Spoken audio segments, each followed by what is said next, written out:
living in a car, it's not easy. Ang dami ko natutunan. Ito yung pinaka-highlight ng buhay ko nung dumating ako dito sa Canada. Currently, I'm working as a patient transfer attendant. Kaya imagine mo yung buhay ko dito sa Canada. 24/7, nasa sasakyan sa Pilipinas, nagko-content na ako. Pero ang mga content ko is parang buhay din ng, ng mga kaibigan ko. Yun yung passion ko. Gusto kong gawin yung passion na yun. Pero hindi ko alam kung ano yung tinatawag nilang niche, di ba? Yeah. Kasi kapag nagpumasok ka sa pagko-content, kailangan alamin mo muna yung niche mo. Powerful kasi yung mind natin, di ba? Mm-hmm. Kung ano yung ma-manifest mo, mangyayari yan. Living in a car, it's my first time na matulog ako doon during polar vortex or snowstorm. Sobrang hirap, pero yung mind ko kasi inisip ko, kaya ko to, kaya ko to. Siguro ang Pilipino kasi, kahit saan mo dalhin, resilient eh. Kumbaga, kung ano yung pupuntahan natin, talagang tayo mag-a-adjust. Kaya gusto tayo ng ibang mga bansa na kasi willing tayong mag-adjust, willing tayong mag-adapt. Everyday, talagang iba-iba yung nangyayari sa akin. Everyday, iba-iba yung na-encounter ko. Gusto ko rin makatulong sa ibang tao. Yung mga binibigay sa akin minsan,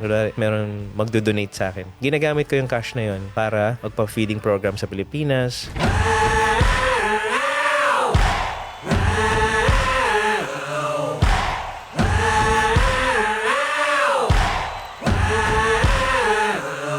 Kamusta Internet World? Ako nga pala si Kyle from Filipino TV, also known as Coach Kyle from The Breakdown, also known as Kyle ang kabanda ng lahat from the Kulto Kultura podcast. And this is a Totoo Lang podcast. And for today's episode man, yung guest ko for today, isa sa mga curious ako sa kwento niya. Nakikita ko siya all over social media.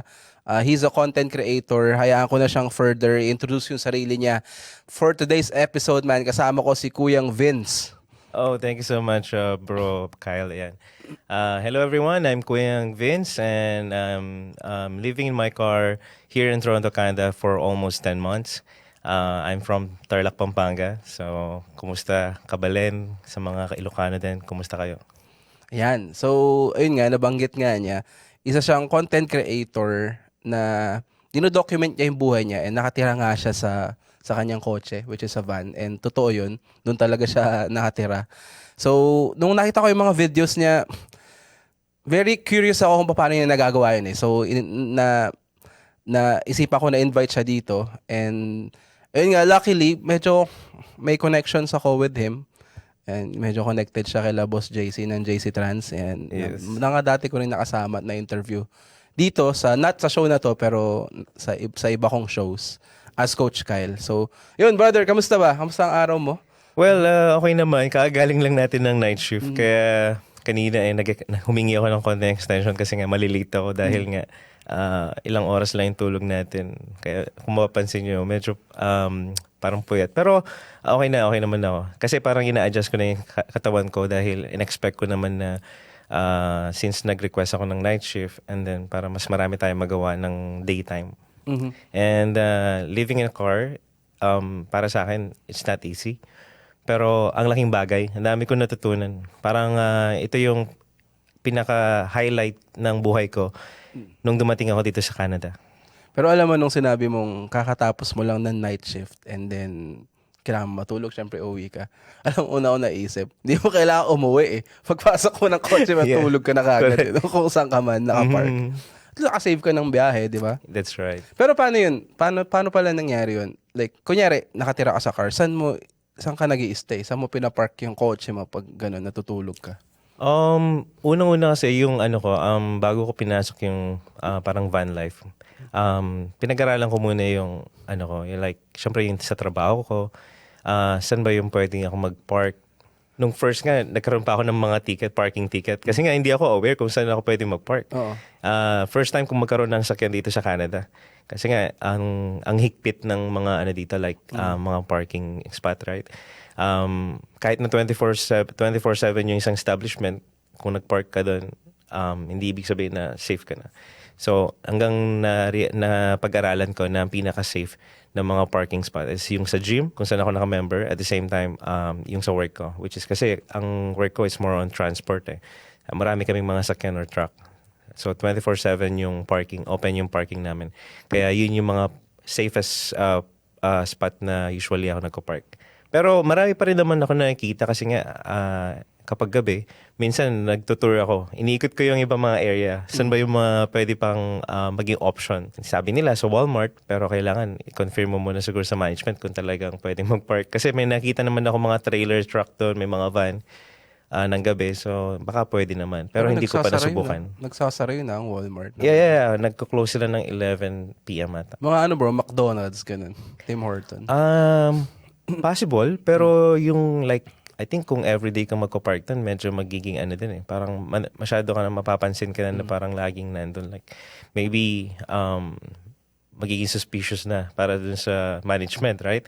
Kaya it's either pwede mo siguro tanungin yung establishment if I can sleep yung sa parking spot nyo, ganun. Mas magiging okay yan. Pero para sa akin, based on my experience, yung sa gym and talaga sa work, yun na yung para iwas ka na lang sa ano. And mas komportable ka kasi nga nandun na yung comfort zone mo. Yan. For context lang bro, ano pala yung work mo? Currently, I'm working as a patient transfer attendant. So, more on driving. Kaya imagine mo yung buhay ko dito sa Canada. 24/7 nasa sasakyan. Nasa road. Kumbaga, nasa road ako sa work. And then, pag-uwi ko, sasakyan ko, sa wheels pa rin ako. So, yan. Kaya talagang 24/7 on the road. Pero yung ganong klaseng work, ano siya, di ba? Pa kung saan across the GTA ang punta mo. Meron bang home base yun, yung mga ganon? Oh, wala. Or meron ba siyang office?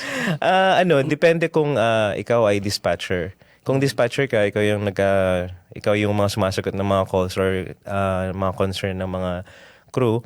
Pero ako kasi, nandun ako sa field eh. Kumbaga, kami yung nagte-transfer ng mga pasyente from hospital to clinic. Minsan, magta-transfer kami pauwi sa bahay. Ganun. Kaya ang halos dun sa pagstay ko dito sa Canada for almost 2 years. I mean, 2 years na pala ako nandito sa Canada. Ang dami ko nang napuntahan na lugar. And yun yung advantage ng work ko. Nakarating na ako ng Sudbury, ng Windsor, ng Montreal, ganun. Hindi naman ako makakarating ng Montreal kung hindi dahil sa work ko. And at least nasulyapan ko, nakapag-overnight, and then, yun, back to downtown. Yeah. Pag-usapan natin, brother, yung van life. Bakit? Ano ba nauna? Content creation or van life? Or sabay siya? Paano mo siya? Nung nasa Pilipinas ako, gumagawa naman ako ng mga videos and actually nag-work. Marami din akong work experience and isa sa mga naging work ko din naman is parang mag-DJ sa radio. Sa radio station. Although it's parang local radio station lang naman na dun sa area na yan. Pero medyo nahasa yung parang pagsasalita ko, yung pag-host ko, and then nag-host ako ng mga events. Even here in Canada, meron din ako mga naging parang gig, parang gano'n. And then, ayun, so nangyari nga is sa Pilipinas, nagko-content na ako. Pero ang mga content ko is parang buhay din ng mga kaibigan ko. Like, kung ano yung kwento nila sa business, more on sa business. And then, pagdating dito, gusto ko ulit, yun yung passion ko. Gusto kong gawin yung passion na yan. Pero hindi ko alam kung ano yung tinatawag nilang niche, di ba? Yeah. Kasi kapag pumasok ka sa pagko-content, kailangan alamin mo muna yung niche mo. Yun yung problema ko. Dahil hindi ko alam kung anong niche ko. Marami akong gustong gawin sa buhay. Marami akong gustong itry. Pero ano ba talaga yung pwede ako magbigay ng parang kumbaga inspiration sa iba? Ano ba yung mas interested sila? Ganun. And then, dumating sa point na hindi ko talaga pinlano na mag-van life. Pero dahil dumating sa point na kailangan ko nang magbawas ng expenses or kailangan kong magtipid because of financial crisis. Dahil nga, nag-start ako dito as international student.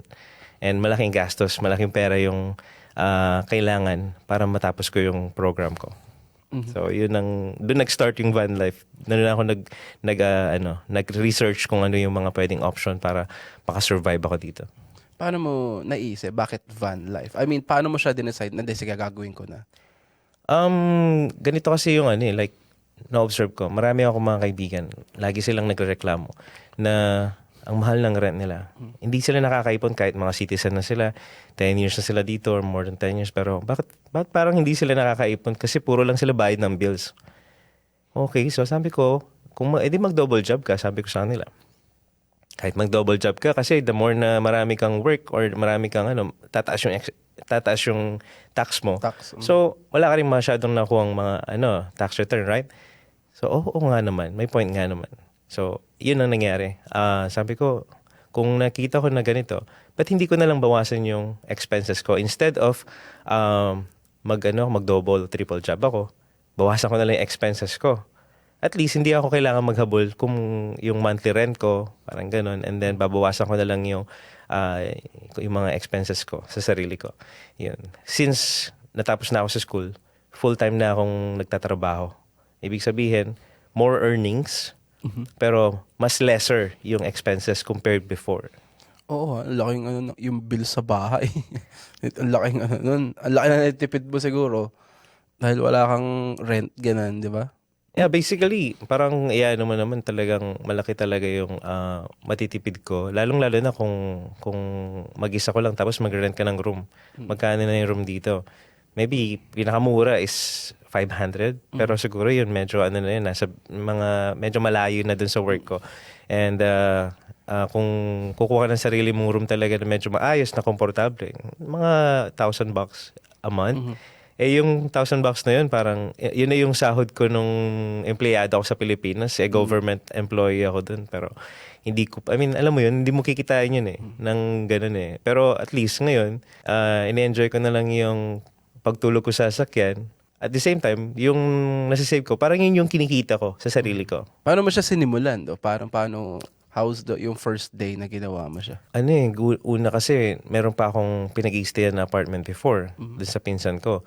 So, habang hindi ko pa ginagawa yun, gumawa na ako ng listahan. Tapos mina-mindset ko muna yung sarili ko. Na, yun yung kasi yung powerful kasi yung mind natin, di ba? Kung ano yung ma-manifest mo, mangyayari yan. Ganun kasi ako, kumbaga laging positive, laging, kumbaga sasabihin ko sa sarili ko, makukuha ko to, mangyayari to. And then gagawin ko yung listahan, yung mga goals ko. Ito yung goal ko, ito yung priority ko. Kung mag-van life ako, ano yung mga kailanganin ko? So susulat ko lahat yon. And then, instead na bumili akong bago, bibili ako sa marketplace, which is mas mura, di ba? Right. Pagtsatsagaan ko kung ano yung meron ako. Yung sasakyan, nung in-offer sa akin ng kaibigan ko na and then kahit second hand or luma, as long na maganda yung makina, transmission, sabi ko magagamit ko as service.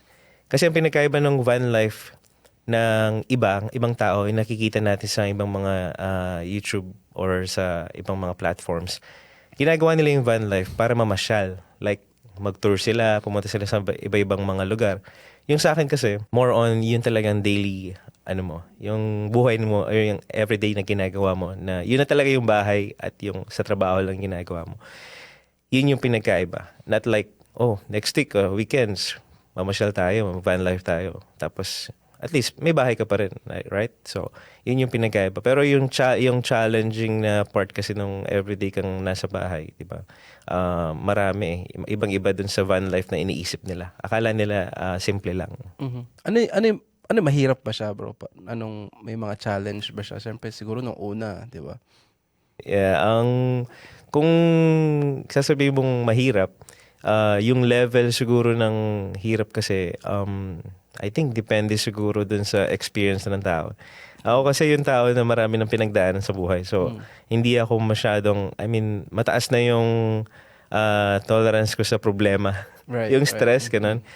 Kaya kung mangyayari ito or gagawin ng ibang tao yung ginawa ko, baka sakaling, or lalo na kung first time niya or medyo mahina yung loob niya, medyo parang feeling ko baka bumigay siya, parang ganon. Kasi hindi biro. Yung mental health mo, imagine mo, hindi ko sinabi sa family ko, sa parents ko, na natutulog ako sa sasakyan for 3 months. Walang nakakaalam. Even sa mga kaibigan ko sa work ko, walang nakakaalam na nag-start na ako matulog sa sasakyan for 3 months. Lumakas lang ang loob ko, nailabas yun. Kasi na-realize ko, wala naman akong ginagawa masama. It's not illegal to do this, sabi ko. Pwede naman, ginagawa ko naman to is dahil may purpose ako. Gusto ko makasave and para at least may mapatunayan ako ng sarili ko na kaya kong gawin or ma-achieve yung goal ko. Sa sarili kong diskarte. Parang ganun. It's a matter of choice. Hindi dahil homeless ka na wala kang choice na matirahan. Choice ko kasi yan, right? So, mahirap siya mag-start. Pero once na nasimula mo na siya, parang magiging magaan na lang. Although yung challenging part is in winter. Nag-snowstorm. Polar vortex. First time ko ma-encounter yung mga yan. Pero second winter ko naman to. Pero living in a car, it's my first time na matulog ako doon during polar vortex or snowstorm. Kaya sobrang hirap. Pero yung mind ko kasi inisip ko, kaya ko to, kaya ko to. Sabi ko, winter lang yan. Temperature lang yan. Kaya kaya kong i-manage to. So pag natapos ko to, parang proud ako sa sarili ko na may na-achieve ako. Yan. Paano yun? Pag winter, paano ba? Natutulog ka na nakabukas yung windows ng car mo o nakasara talaga lahat? Yung front windows ko, medyo open ng konti. Okay. Kasi kailangan mo ng ventilation. Never ako natulog na naka-close kahit na umuulan or nag-i-snow. Paano yung pag nag-snowstorm, ganun, or umuulan? Yeah, open ng konti. Like, meron siyang siguro mga 1.5 inch na open. Tapos meron naman kasing wind deflector. Right. Kaya hindi naman pumapasok yung ulan. Gets. Yeah, so basta importante meron kang wind deflector na ilagay para hindi pumasok yung tubig or snow. Pero one time may nangyari na sa sobrang lakas ng snow and wind, yung snow pumapasok talaga doon. And then pagising ko, yung harapan ng sakyan ko, punong-puno ng snow. Sa loob. Yeah, sa loob ng dun sa front ng sa driving and also dun sa passenger. Puno ng snow pagising ko. Buti na lang nakapaglagay ako ng ng parang blanket doon kasi nga parang iniisip ko, parang feeling ko baka mabasa tong gamit ko dito. Naglagay lang ako ng pero pagising ko puno ng snow sa loob. Pero pag nag-drop yung temperature, bro, sobrang lamig nun. Paano mo na-handle yun? Syempre galing tayo sa Pilipinas and hindi pa naman talaga tayo matagal sa Canada, di ba? Pero I think siguro ang Pilipino kasi, kahit saan mo dalhin, tayo very resilient . Kumbaga, kung ano yung pupuntahan natin, talagang tayo mag-a-adjust. Kaya gusto tayo ng ibang mga bansa na kasi willing tayo mag-adjust, willing tayo mag-adapt. Warrior no? Warrior tayo, right? So, yun yung parang sabi ko, Pilipino ako, sabi ko, kaya ko to. Sabi ko, kahit na galing ako sa mainit na weather, tropical country tayo, pero I mean, kaya kong survive to. Kaya kong patunayan na yung mga Pilipino, kahit sa madalhin yan, mag-survive yan. Ganun yun. And then, syempre medyo naninigas yung mga kamay ko. Yun yung mahirap din yung naninigas yung kamay mo. Feeling mo, nawawala na yung dugo mo . So, hindi mo na siya magalaw na maayos. Kaya nagsusuot ako ng gloves or gumagamit ako ng hand warmer. Yung mga followers ko din, sila din nagsabi sa akin, gumamit ako ng ganito. So, nagkaroon ako ng idea na kung paano ko din ma-survive to. Nag-exchange kami ng knowledge. Kasi matagal na sila dito. Ako naman bago ako. And then, hindi nila na-experience yung ginagawa ko, pero nakikita nila. So, exchange na yung experience. And then, dumating sa point na parang sila mismo, nagpapadala sila ng mga talaga? Yeah, oo, may nagpapadala sa akin ng, tulad nung isang kuyang na, from Alberta, nag-message sa akin. Di pa kami nag-meet. And then, sabi niya, kailangan mo ba ng ganito? Sige po, kuyang. Sabi ko, paano po ba gamitin yan? And then, yung diesel na heater. Tapos, akala ko papadala niya na second hand. Tapos biglang sinend niya sa akin yung cash. Sabi niya, okay, bilhin mo to. Ganyan. Pera yung binigay? Oo, sabi niya, anong e-trans, email. And then, i-order mo sa Amazon. Ito yung So, syempre, in-order ko naman kasi nga, yun ko. Na-curious din ako paano gamitin yun. And nakakatuwa. Tapos meron yung iba, nakakilala ko, punta ka sa bahay. Meron ako mga ganito. Tapos yung mga ka-work ko, nakakatuwa lang. Biglang nagiging emotional ako. Kasi natutuwa lang ako sa mga ka-work ko. Sila, may mga family sila or may mga mahilig sila magluto. Dadalhan nila ako ng food pagkasama ko sila sa shift or minsan iwan nila dun sa sakyan ko pag alam nilang duty ako. And then, nakakatuwa lang kasi may mga tao na ganun na talagang concern sa'yo. Pero ang galing, no? Kasi just by sharing your story, makikita mo yung mga tao, or at least mga Filipino, kahit from sa malayo, di ba? Yeah. Hindi sila, merong mabubuting tao, di ba? For Yeah. sharing your story, na nakikita natin yung mga mabubuting loob ng mga kababayan natin. Very rewarding yun, for a content creator who share mo yung story mo and then meron kang na-touch na tao na. Oh, grabe. Kasi yung mga sabi ko nga, yung mga Pilipino na nandito rin sa Canada, ang daming gustong tumulong talaga. Lalo na kapag alam nilang bago ka lang sa Canada. And pag nakikita nilang medyo nag-struggle ka, talagang i-offer nila yung extend nila yung kamay nila sa'yo na, ito, baka kailangan mo ng ganitong trabaho, merong part-time na ganito, gusto mo ba, ganyan. So, maraming mga, talagang mabuting tao na, before, syempre medyo hesitated tayo na parang lumapit sa ibang mga Pilipino kasi nga hindi natin maiwasan na hindi naman pare-pareho yung Pinoy. Pero majority ng mga na-encounter ko, ang dami mababait. Ngayon nga dahil nga doon sa mga videos na nagagawa natin or hindi lang Pilipino yung mga nakaka-appreciate. May mga ibang ibang mga lahi din and nag-message sila. Yung mga ibang ka-brother namin, so sila, nagme-message sila from tapos ibang lahi, nag-offer sila ng gas, ng food, minsan i-meet nila ako, mag-lunch lang kami. And exchange lang ng kumbaga kwentuhan lang. Yung mga ganung bagay, simpleng gesture pero napakalaking impact sa akin. Kasi nga yung depression ko dito sa Canada, sobra-sobra eh. Kumbaga, depressed ka dahil malayo ka sa Pilipinas, malayo ka sa pamilya mo, first time mong mag-abroad ng ganito. Pero wala kang ibang malapitan kundi sarili mo lang di ba? Pero dahil sa mga ganong invitation, gumagaan yung pakiramdam ko. Yan. Kaya feeling ko hindi ako nag-iisa. Kaya lahat ng mga bagay ngayon, lahat ng nakikita ko dito sa Canada or lahat ng mga problema ko, lagi kong tinitingnan yung positive side. Kunwari, yung malamig, di ba? Kaninang umaga. Bumalik na naman ng winter, akala ko tapos na. Pero back to winter na naman tayo. After work, syempre, balik ka na naman sa sakyan, matutulog ka. -8 yung temperature. So instead na isipin kong problema ko yung matulog dahil malamig, ang iniisip ko, uy, sarap na naman ang tulog ko nito kasi libre aircon na naman ako. Kung nasa Pilipinas ako, talagang itotodo mo yung aircon, di ba, para malamigan ka. So ba't ako magrereklamo? So lagi akong thankful dun sa mga bagay na ganun. Kahit na problema yan, ginagawa ko siyang positive. So parang hindi ako ma-depress. Which is a good mindset to keep. Lagi ko rin sinasabi sa mga tao kasi parang yung mundo di naman umiikot sa'yo di ba? Parang kahit nahihirapan ka, for sure meron somewhere out there na may mas malalang sitwasyon. Pero okay lang sila. So bakit ka madadown? Well, it's a good mindset to have. Hindi mo siya pwedeng i-push sa lahat ng tao, di ba? Valid Correct. naman yung struggles nila, valid na mahirapan sila. Pero it's good to share out there, di ba, for people, baka may makakuha. Oh, naman. Walk me through, brother. Paano naman yung mga errands mo? Paano ka kumakain? Paano ka lalaba, ganyan, naliligo? Well, number one question sa mga comment section na nakita ko is, saan ka nag-washroom? Saan ka naliligo? Yun yung pinaka number one na napapansin kong laging tinatanong. Ang pinaka lang naman dyan, lahat naman kasi ng mga establishment or lahat ng mga ng hospital na pinag-work ko din or pinupunta namin, may mga washroom naman yan So walang problema doon. May mga 24 hours na establishment naman, pwede kang mag-washroom.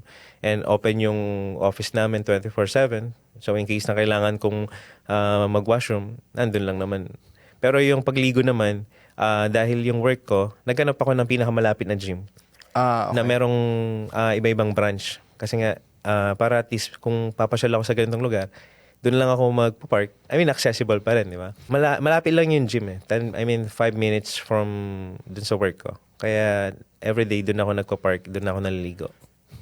Paano yung mga gamit mo pala? Kasya lahat ng gamit mo sa car? Damit, ganun. Dapat kasi ang style sana ng para sa akin yung kung gusto mo mag van life, yung minimalist lang na style. Kasi kung ano lang yung kailangan mo. So, konti lang ang damit mo? Isang box lang. Limited lang yung yung damit ko pantulog at para sa trabaho lang. Tapos mga 2 piraso na panglabas. Ito na, ganito lang ako kasimple. Hindi ako ganun kaporma na unless talagang ikaw yung tao na maporma. Pero ako kasi simple lang naman akong manamit or simple lang akong tao. So, hindi ako masyadong maano sa damit or pormahan. Kaya isang box lang yung damit ko. Tapos, meron ako isang box ulit ng para sa food. Tapos, lahat ng mga gadget ko, like for example, kapag nagko-content ako, dun sa loob ng sakyan ko, meron akong maliit na studio. So, yun yung mini studio ko na ginagamit. Yan.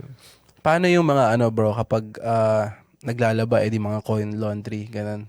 Yun naman ang kagandahan dito sa Canada. Maraming mga coin laundry. May mga 24/7 pa nga Kaya parang wala akong problema sa Ang kagandahan pa nga ng ibang coin laundry. Meron silang mga wifi. Minsan habang nakatambay ako doon, lalong-lalo pag malamig, nakaka-spend ako ng 2 to 3 hours sa laundry. Hindi ko kailangan mag-deal sa lamig sa labas. Yun yung isa sa mga strategy. Or minsan meron din akong, nag-rent din ako ng storage para lahat ng mga gamit ko doon, doon ko nilalagay. Kasi nga, may mga times na nag-iipon tayo ng minsan nag-iipon tayo ng mga pang-package, nilalagay natin doon or yung mga maleta. And then, tumatambay tayo sa storage, yung building doon kasi meron silang indoor parking. Doon ako nag-aayos ng gamit bago matulog. Di, lagi ka rin, ang pagkain mo is parang lagi ka kumakain sa labas. Technically, yes. So, parang halos, sa labas naman. Pero, dahil nga lagi tayong nasa daan or on the road naman, nakakakita tayo ng mga affordable na parang yung mga meals. And then, didiskartehin ko na lang. Minsan nga yung combo meal na, di ba merong combo meal with 2 meat, gano'n. Tapos gagawin ko, bibili na ako extra rice. So, pag-iwalayin ko pa yun. Yung isang meal na, yung isang meat, yun yung meal ko for lunch. And then, yung isang meal para sa dinner, parang gano'n. And then, meron na lang snack na, parang in case na gutumin. May mga snack naman ako na bibili sa Costco, sa Walmart. Yan. So parang natututunan mo rin yung diskarte talaga kung overtime di ba? Yeah. And dahil lagi kang nasa biyahe, nalalaman mo na rin yung mga spots kung saan, Correct. dito, mura. Galing, no? Mismong din, yung mga ibang mga nagko-comment, try mo sa ganito, makakita ka ng mura. Okay, so susubukan ko. And din naman, like, isa din naman sa parang reward ko sa sarili ko. Although nagtitipid ako sa rent, ang reward ko naman sa sarili ko is kahit papaano matikman mo yung iba-ibang food. Kahit na once a week lang, makapunta ka dun sa medyo magandang restaurant. Tapos try mo yung kung anong gusto mong kainin. Parang gano'n. At least yun yung parang yun, gagawa ko ng konting video para at least meron akong parang memories ko, gano'n. Kaya maraming interesting talaga, bro. Everyday talagang iba-iba yung nangyayari sa akin. Everyday iba-iba yung na-encounter ko. Hindi siya parang typical na umuwi ka ng bahay, tinanggal mo yung sapatos mo, humiga ka sa kama, natulog ka, tapos pagising mo kumain ka. Hindi ganoon Ang parang talagang iba-iba yung situation. Parang pupunta ka ng Walmart, bibili ka ng kape, paglabas mo, umulan na naman, and then nag-iba na naman yung plano mo, kailangan pumunta sa ganito. Very diverse. Parang very kailangan mo maging flexible talaga. Kumbaga araw-araw may ibang kwento yung buhay Yes, mo. Kung nasan ka, iba-iba siya. Kaya exciting pero kumbaga kailangan talaga ready ka lagi. Kasi tulad nitong interview na to, hindi ko nga alam bakit mo ako in-interview kasi nga sabi ko, ba't kaya ako ni-interview? Pati last time may mga ibang mga content creator, mga makilala ng mga vlogger dito. Sabi ko, in-interview ako, sabi ko gano'n. Pero tuwa naman ako, napapansin yung mga videos ko. Pero syempre, hindi ako gano'n talaga. I mean, hindi pa ako gano'n ka-confident dun sa kung ano yung meron ako. Parang ini-enjoy ko lang naman kasi. Pero, syempre, na-appreciate ko na kahit papaano, maraming mga na-inspire. Minsan may mag-message din sa akin, nagtatanong paano po bang tumira sa sasakyan kasi plano kong gawin to. Kasi papaalisin na ako dun sa apartment niya. Ganun sabi niya, ang sinasabi sa akin na pinapaalis na siya kasi wala siyang pambayad. Ayun, sa mga ganung bagay parang nakakatulong din ako sa iba. Kahit na mga yung mga information lang, ganitong gawin mo para hindi ka mahirapan muna, i-prepare mo muna sarili mo. At least dun sa mga tao na kailangan nila ng tulong, nakakagawa tayo ng something para sa kanila. Ayun. Una-una, hindi madali yung ginagawa mo. Well, that's one. Is a part din kung bakit ako na curious nung nakita ko yung mga contents mo is nakakita na ako ng mga gumagawa niyan sa US, mga ibang lahi. Pero yung makakita ako ng someone, first of all, Filipino, and then meron talaga ditong van life yung ginagawa. Na-curious ako, paano niya nagagawa to? Posible ba talaga to? Or baka naman may bahay to na ginagawa niya lang to for content, mga ganyan. Yeah. Siyempre, curious ka rin kung paano ka magsusurvive, di ba? Paano siya naging doable sa Canada. Which is, yun nga, and di ko naman sinasabi na I guess para magawa mo isang bagay na yan, kailangan talagang matigas ka mentally, di ba? Parang hirap pagdaanan na, imagine ko na lang. Correct. Parang malungkot siya pag nandun ka lang, so feel ko lang, ako lang. Sa na-imagine ko. Yeah, tama. Yung kasi na ano, yung dito naman sa Canada, 'di ba? Okay lang naman yung van life eh. Parang open naman yung tao or yung kahit nga mga local dito is ginagawa nila yun. Ayaw nila mag-rent. Gusto nila mag-RV na lang or kahit sasakyan na lang. Kasi nga, alam nila kung paano yung gaano kamahal ang rent dito. So, sila mismo na taga dito na, nahirapan sila. What more na ako, na galing ako sa Pilipinas, yung hindi naman ganong kayaman yung family namin. Although maraming tumulong, kaya nandito ako. And yun nga lang, syempre, dahil nandito na ako, kailangan kong gawin yung best ko. Right. Di ba? Hindi naman pwedeng kahit na nandito ako, nagtatrabaho ka, pero yung kinikita mo is waldas ka lang waldas. Kailangan mo kailangan mong diskartein kung paano ka makakasave. Kasi hindi, as a temporary resident or temporary working permit dito, hindi ko alam kung hanggang saan ako mag-i-stay. I mean, hanggang kailan ako mag-i-stay. Dahil nga ang dami pa bago-bago sa immigration. Nakita ko yung mga ibang mga nagpo-post sa video, I mean sa Facebook, makita mo sila, nag-e-end na yung permit nila. Tapos papauwi na sila. So ang dun, kung sakali mangyari sa akin yun, ano yung contingency plan ko or ano yung plan ko after that? So meron dapat akong, parang ngayon pa lang, simulan ko na, nire-ready ko yung sarili ko, kailangan meron na akong ipon. In case na hindi na ma-renew yung permit ko, hindi ako makakuha ng permanent residency PR. dito, at least pag uwi ko, may pera akong pang negosyo. So hindi ako, hindi back to zero. Yun yung parang talagang pinaka main goal. Pero at the same time, ang dami kong na-encounter na bukod dun sa goal ko na yun, ang dami kong natutunan. Kaya parang mas lalong dumami yung experience na gain ko sa ginagawa ko ngayon. Ganda nun, brother. Pero pag-usapan natin yung content creation. Paano pumasok yung content creation sa buhay mo? Well, sa ngayon talagang very powerful kasi yung social media. Lahat ng mga tao ngayon may mga diba? May mga account na yan. Nakatutok sa social media. Correct. Almost everyone. Madalang lang. I mean, meron siguro akong na-encounter na ilan na hindi talaga sa social media. Pero majority mga tao ngayon. Kasi doon nila kinukuha yung inspiration na yung reality ng mundo na hindi nila na-experience. Right. Kasi nga, kung manonood ka sa social media or sa YouTube, parang yung utak mo kasi na-explore mo, yung imagination mo, parang ang ganda pala. Parang gusto mong ma-experience to. Kaya sabi ko, gusto kong mag-inspire, pero paano ko i-share sa ibang tao? Which is social media, right? And then, bukod doon, kailangan ko din maka-earn. Kasi nga, kailangan ko maka-earn kasi gusto ko rin makatulong sa ibang tao. Kaya, yung mga binibigay sa akin minsan, kunwari, may mga content na gagawin kami. Tapos meron magdo-donate sa akin ng cash or whatever na i-donate nila. Ginagamit ko yung cash na yun para magpa-feeding program sa Pilipinas. Talaga? Tinatap ko yung mga kabatchmate ko ng elementary. Sa mga taga-Minane, yan. Yung mga kabatch ko ng sa elementary, may message ko sila. Tapos sabihin ko, uy, magpa-feeding program. Meron akong, may nagbigay sa akin ng $200, ganun. Tapos yun, nakapag-feeding kami ng twice nga. Kasi yung mga kabatch namin, nakita nila na nag-share ako ng ganito, nag-donate pa sila. So, mas dumami. Kaya parang twice kami nag-feeding program. And then, last time din, meron din nagbigay na parang nagsusupport din sa mga video natin. Yung $100 na yun, pinaghati ko sila. Pumili tayo na 20 na mga tricycle drivers. So, sinend ko yung through GCash, mga gasolina nila kasi tumataas yung gas. So, mga ganong simpleng nare-receive nating blessing, sinashare natin. Malaking bagay sa kanila. So, doon natutuwa na ako doon. Kasi nga, alam mo, sa mundo kasi, simple lang naman ang buhay natin. Kailangan lang naman natin na kumain, kailangan natin ng matutulugan, kailangan natin ng pang-support sa family, di ba? Pero, kailangan isama mo rin yung part na kailangan mo rin makatulong din sa iba.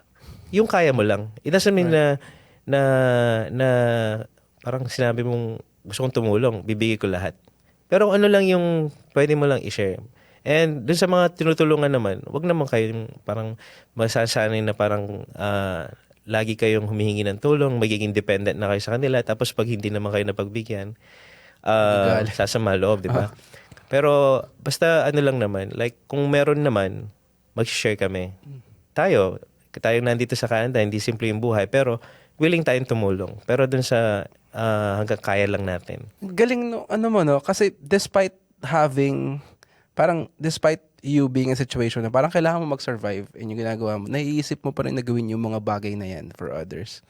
Which, I guess, it shows kung isang mabuting tao ay kasi parang mabuti yung puso mo. Pero ang isa sa mga nagustuhan ko sa sinabi mo kanina about, social media, and yun nga, lahat ng tao nakatutok sa social media, and marami nga, sabi mo nga, doon sila nakakuha ng bagay na, doon nila nakikita yung mga bagay na wala sila, or nakikita nila doon yung mga, basta lahat ng klase ng bagay. Pero kasi meron din siyang danger in a sense na hindi naman lahat ng nakikita mo sa social media is maganda. Correct. Merong negative din. And ma-apply ko lang siya with your content creation. Di ba parang ang ganda na, yes, lahat ng tao nasa social media, edi umambag ka na dun sa mga posibleng makita nila na magandang bagay, which is an inspirational story, di ba? Yeah, tama. Something na positive. I Correct. think Hinyo isang maganda talaga sa ginagawa mo eh. And I feel like naramdaman yun ng mga tao, kaya ang daming nagre-reach out sa'yo. Hindi ka naman nanghihingi ng tulong, pero No. di ba parang Yeah. willing silang mag-help sa'yo, ipapadala ng mga gamit, which is, kung ako man nandun, siguro sarap sa feeling nun, no? Oo naman. Oo. Medyo nahiya ako nung una syempre, pero I mean, ayoko rin naman na parang suma din loob nila na parang nag-offer sila and then parang de-decline mo, 'di ba? And at the same time, mamimit ko yung tao na nagsusupport din sa akin. Malaking bagay 'yun. Yan. And yung kaya ko alam mo, babalikan ko lang yung sinabi mo bakit ginagawa ko yung pagtulong kahit na ako yung kailangan tulungan, sabi mo, 'di ba? Parang ganun yung style na. Actually, marami ako natutunan since nung pumasok ako sa masoneria. I'm a member of Freemasonry in the Philippines. Okay. So just to give you yung background sa sarili ko. I'm a proud member of Freemason, and isa sa mga namin is talagang makatulong, charity. And natutunan ko yung patience doon, natutunan ko pagiging humble. Kahit na anong struggle mo, importante is yung maging better person ka. Hindi yung parang magiging worse ka dahil nag-struggle ka. Right. Hindi. Pero dahil kahit na anong challenges yan, from rough situation, magiging smooth yung situation mo dahil alam mo na nasa tamang pathway ka. Wala kang ginagawang masama, hindi ka nakakatama or nakakatapak ng ibang tao. So yun yung reason why I'm doing this. I'm doing this na sacrifices, but at the end, meron pa rin akong goal na makatulong sa iba. Not for myself. Pero kasama na yun kasi nandun na ako eh. I mean, pero as long na I'm working and I'm earning money, ibig sabihin, meron akong capacity na makatulong din sa iba. Yun yung isa sa mga reason kung bakit ganito ako. Ganda kasi for someone na basta for as long as alam mong yung needs mo is na-check mark mo, di ba? Correct. Parang hindi basta wag lang ma-compromise syempre yung needs mo at yung family mo kasi nga syempre kailangan ko magpadala since yung nag-loan ako sa Pilipinas para lang makarating ako dito and then kailangan ko naman bayaran yun. So ayoko makompromiso din naman yung responsibilidad ko sa Pilipinas. if you were to kunyari summarize, ano yung pinaka natutunan mo from your van life? Siguro yung yung pinaka natutunan ko sa sarili ko, lahat ng situation, lahat ng pwedeng mangyari sa is depende na din sa magiging response mo eh. Like kung ikaw minamanifest mo sa sarili mo na magiging maganda yung kinabukasan mo, mangyayari yun eh. Kung lagi kang positive, lahat ng may encounter mo parang positive na lang eh. Kahit na problema yan, parang feeling mo, positive pa rin yan. Ganun. Kaya parang sa akin, yun yung napaka-powerful talaga ng mind natin. Kapag kiniklaim mo lagi na ganito, yung parang ina-attract mo yung vibes na positive, yung magre-resonate yan sa universe eh.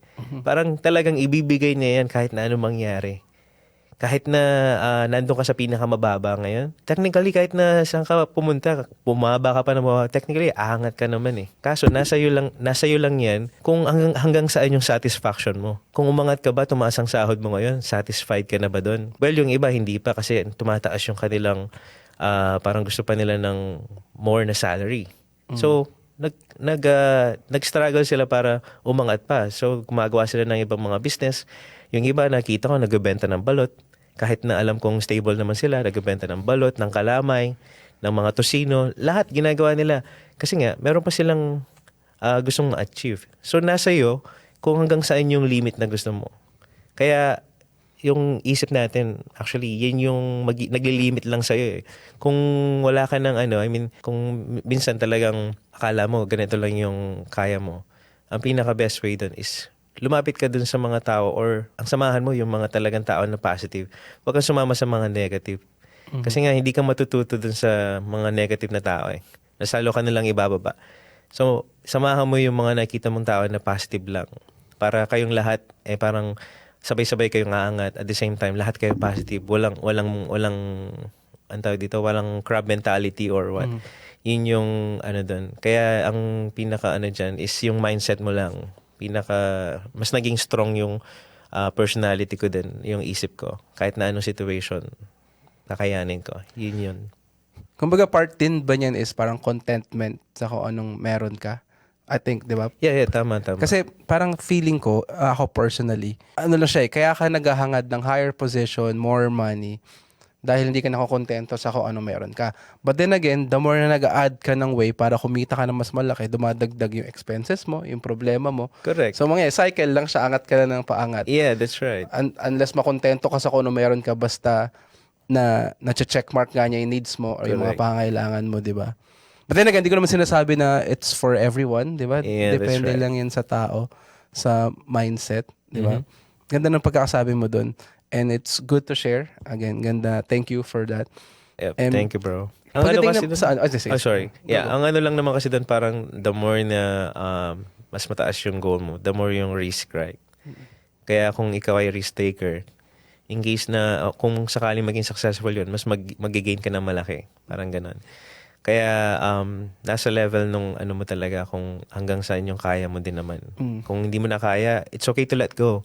Hindi naman ibig sabihin na nag-let go ka is wala Failure ka ka na. na. Failure ka na or wala ka ng ibang choice or wala ka ng ibang mapupuntahan.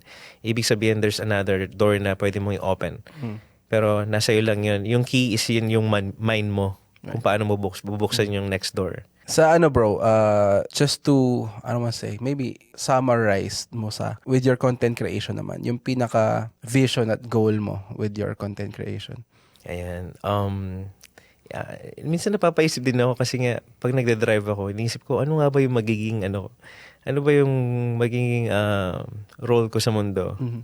Yan, lalo na yung ginagawa ko ngayon, medyo nakaka-inspire na rin sa iba. Sabi ko parang at the same time, parang gusto ko rin mag-travel around the world. Paano kung gawin ko is mag-travel ako around the world habang kahit paano yung kumikita ka or hindi mo kailangan yung hindi mo iniisip yung financial alam mo yun, yung about sa finances kasi alam mo meron ka ng na-establish na business na pwede na mag-provide sa'yo and then you can travel around the world. Pero habang nagka-travel ka, meron ka pa rin na-share na blessing sa ibang tao. So, napakasimple lang naman eh. Give and take lang. Parang ganun. So, ang makapag-travel na kung saan yung pwede ko mapuntahan and then kung ma-reach ko yung ibang mga kababayan natin sa ibang bansa and then sila mismo makapag-share din ng story nila. Like, itong ginagawa mo, napakaganda rin ng program na ganito. At least, iba-ibang story ng mga Pilipino dito sa Canada na nabibigyan ng privilege na makapag-inspire din sa iba. Doon nagsisimula yung mga pangarap natin eh. Kapag nagsimula kang mag-share or nagsimulang mag-open yung isang door, for sure, may mga iba pang mga opportunities na darating. Which is, kailangan mo rin gamitin in a better way. Kaya yung magiging vision ko ngayon sa sarili ko na as a inspirational content creator, magbibigay ako ng inspiration kahit na sa mga simpleng bagay na hindi mo kailangan ng super, parang talagang hindi mo kailangan maging mayaman, hindi mo kailangan maging influential na tao para lang maging happy ka or makatulong ka. Simpleng tao pero nakakatulong. Right. Para sa akin, yun lang naman ang parang goal ko ngayon. Pero hanggang kailan mo balak gawin yung buhay mo, van life? Since ang permit ko is until 2029, hindi pa natin alam kung ma-PR ako or hindi. Pero within that period, hanggat siguro possible na kaya ko na mag-van life, lalo na kung mag-isa ko lang, why not? Itutuloy ko siya hanggang matapos. And kung magkaroon ng opportunity na parang magkaroon ako ng magandang accommodation, tapos magandang work, stable na talagang work or magandang income. Siyempre, gusto din naman natin ma-experience na makatira tayo or makatulog tayo ng maayos na may mainit na kama. So, pero ano naman yan? Darating at darating naman yan eh. Pero yung ganitong situation, hindi mo rin masabi kung kung may experience ko pa ba to. So ngayon, enjoy ko na lang. Kasi hindi ko alam kung baka after a few months, manalo tayo ng loto, iba na yung buhay ko. Hindi ko na magagawa yung van life. Pero yun nga lang, parang kidding aside, yung yung kung ano yung current situation ko, ini-enjoy ko. Imagine mo na lang everyday ka nagka-camping.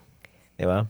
Saya nun. Gusto natin gawin lahat yun na parang bumalik sa parang pagkabata na mag-camping tayo, mga ganun. So, everyday, ganun yung tapos parang everyday may mga challenges ka na-encounter.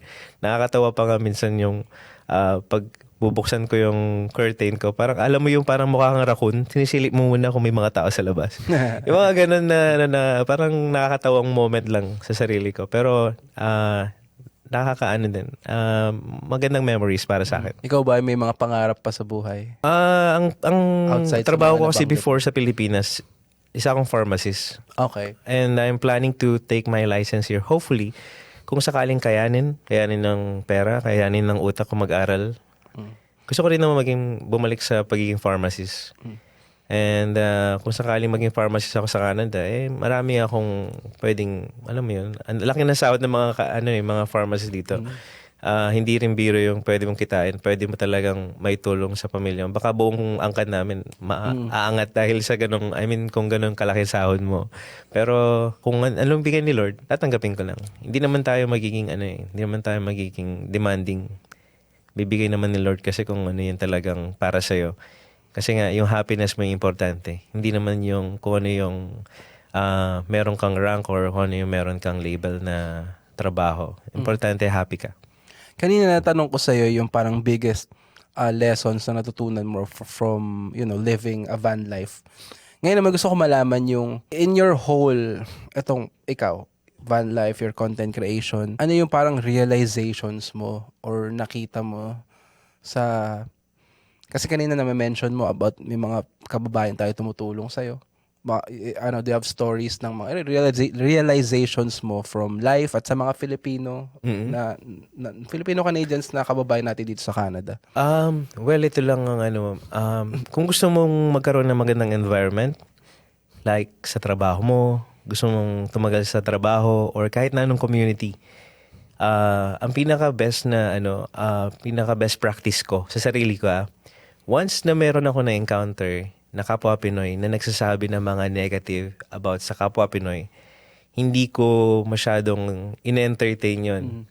Ayoko ng ganun, negativity, ipapasa mo sa ibang tao tapos ikaw mismo magiging negative ka din. Parang ganun. So, kapag may na-encounter akong ganun na klase ng tao, iniiwasan ko. Yung mga toxic na tao, alam mo kapag kwento siya ng kwento sa mga negative na ng ibang tao. Tapos, pagdating sa kaharap nila, nagiging okay sila. Alam ko na toxic tong taon to. Iniiwasan ko. Yan yung mga hindi natin, in-entertain sa buhay natin. Kasi ako, positive lang ako lagi. Gusto ko, pag na-meet mo ako, parang hindi mo alam na may problema to. Ganun ako ihahawa ko yung mag-i-smile ako sa'yo, yung aura ng pagiging masaya, gusto kong ilipat sa'yo. Hindi yun negative. Pero dahil nga sa ganong ginagawa ko, nagtagal ako sa work. Ang dami kong nakatrabaho, ang dami kong naging boss. Lahat sila, kinukuha nila ako lagi. Parang kumbaga yung trust nila, alam nila kung paano ako magtrabaho. And alam nila kung paano ako makisama sa ibang tao. Hindi ako namimili ng katrabaho. Hindi ako namimili kung anong gagawin ko. Na-try ko maging janitor, naging vendor. Lahat ng mga trabaho na pwede kong gawin. Kasi nga, hindi ko iniisip kung ano na yung experience ko. Pero iniisip ko na na yung natutunan natin sa buhay dito, lalong-lalo sa ibang tao na sinishare nila yung kanilang mga blessing or sinishare nila yung knowledge, malaking bagay yun. Yung effort nila na binibigyan ka opportunity na makapag part-time or work, ano na yun thankful na ako dun. Kaya ayoko talaga yung iniwasan natin yung mga negative na tao. Do you think living a van life is for everyone? No, hindi siya for everyone. Pero option lang siya. Kasi nga, living in a car or in a van is temporary. It's not permanent. Option lang to kung saan yung gusto mong i-restart yung buhay mo. 'Di ba? Kasi nga, you will start talaga doon sa pinakamababa na parang akala ng iba, parang tingin ng iba sa'yo, parang kang homeless. 'Di ba? Sino ba naman ang tao na magiging proud na maging homeless? 'Di ba? Ang hirap nun. Kaya nga ako hindi ko basta-basta na open up na I'm living in my car. Right. It takes time para ma-absorb ko yung confidence or yung ma-gain ko muna yung confidence na yun para i-open up ko sa ibang tao. Yan. Kaya parang talagang yun, mahirap pero ano naman yun, basta nasa iyo din matutunan mo rin along the way. Kung just in case meron kang followers na parang na-inspire nga sa'yo ng sobra pero naisip na nila mag-van life, di ba? Ano ba yung pros and cons niya? Oh, yun. Kasi unang-una, syempre, disclaimer muna tayo. Iba-iba yung mga situation natin, iba-iba yung work natin. Ang dami nag-message talaga sa akin. And sila mismo na nagsasabi nga na currently, nag-try sila mag-overnight sa sasakyan nila para ma-experience nila. Yes, tama yan. Iyan mo muna. I-try mo muna before ka mag-jump. Mag-commit. Yeah, kasi hindi biro. Iyan mo muna, prepare mo yung sarili mo, yung katawan mo, lalong-lalo sa lamig. Hindi, kung wala ka pang gamit, tapos bigla kang nagstay sa sakyan mo ng ilang araw tapos makita nila frozen ka na. So sisihin pa nila ako, right? So yun nga yung purpose ko. If you watch my videos on YouTube, may mga tutorial din na parang how to start living in a car. And that gives you like yung step by step, ano yung kailangan mo i-consider. So before you start, ano yung kailangan mo, yung kailangan mo i-prepare sa sarili mo para hindi ka naman din, alam mo yun, kasi nga, wag mo rin compromise yung health mo. You're saving, but still, you need to make sure na healthy ka kasi hindi ka makakapag-work kung magkasakit ka, right? So, kaya ako nakasurvive ng 10 months because kahit papaano, meron akong background sa medical, I can take care of myself. At the same time, alam kong malakas yung katawan ko. So, I take vitamins. And kapag pagod ako, matutulog ako. Kahit saan ako napunta, kapag alam kong may parking spot doon na pwede akong matulog, iidlip ako.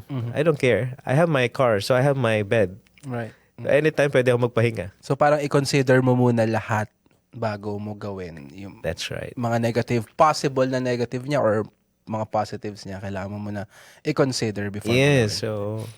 Ganda nun, Kuya Vince. Is there anything else na parang that you wanted to share? Siguro hindi ko natanong or na-miss out natin about you, about your life. Well, sa sobrang dami ng interesting din na nangyayari sa buhay ko. Gusto kong ikwento sa kanila sa iyo pero syempre medyo limited yung oras natin, no.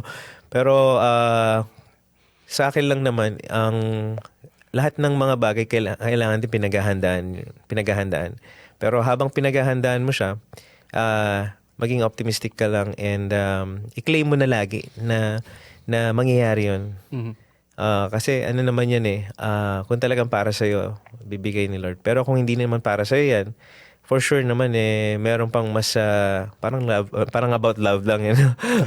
Parang kapag kung merong nawala, may darating na magandang opportunity.